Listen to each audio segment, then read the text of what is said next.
How to fix audio crackling issues in Voicemeeter. So there are two fixes to this, two main fixes.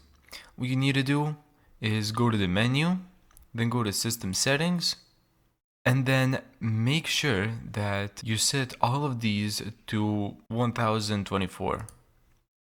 Click OK. Do that.